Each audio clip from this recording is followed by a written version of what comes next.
how do you see this being driven by the retail CEO? And I will not get into the constraints of being a retail CEO and what kind of pressures there are on the bottom line as well as in terms of profitability. But how does this get translated from a vision to an actionable task to the last person in the organization? Okay, thank you. Good afternoon, everybody. As some of you may know, I had the pleasure to spend many years with Marks & Spencer, and you'll probably know, as an employee, probably one of the best employers in the world. And so having and operating and working within an environment that is wholly inclusive is probably really just second nature to me. I was then very lucky a couple of years ago to have the opportunity to join Hypercity, and delighted to find an environment which matched that same philosophy. So the starting point, I think, for us was, in terms of this project, was very easy because as an employer we are very, very inclusive. It's about finding the right person with the right skills and the right personality for the job, regardless of colour, race, religion, etc.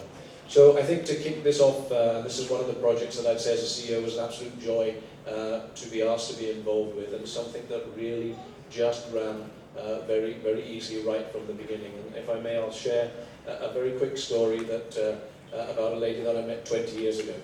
And I worked with her in a very large departmental store in the UK. This lady was the most positive, probably the most hardworking, engaged, and wonderful lady to work with. And she operated the switchboard, a very, very busy switchboard with hundreds of calls coming in every day. The lady was profoundly blind. Her guide dog came with her every day and slept under the table.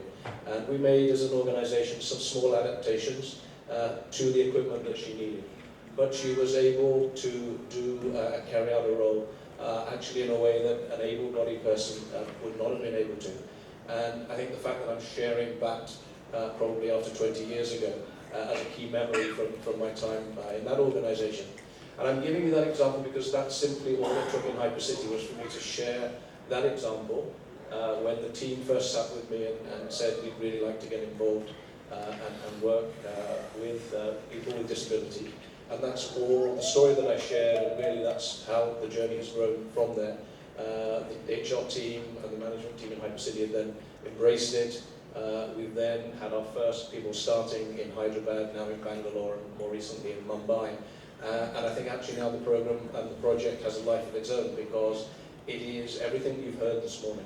You know, we are having people with some disability, but who are turning out to be as good, if not better, associates at the front end than our other colleagues. And I think one softer benefit that none of us had realised at the beginning was that positive energy and that positive impact that these people are having on the wider organisation and their colleagues today.